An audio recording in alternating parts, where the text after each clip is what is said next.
He is mad now. Why do you have shark backs? I don't know why he has shark backs. Look It's defense. Not too close. He's got a long neck. He mad. I think that's a female. I don't know how to tell.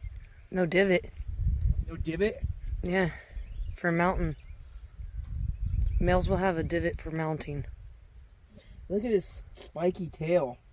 I want to feel it. T-Rex! Can I feel it? Feel his back. Tail. He's been in the mud. Well, we're going to let him go. Yeah, he's gonna get closer to the spring. I didn't expect a big boy like that though. I didn't either. I'll put him on this side. Jump. You better simmer.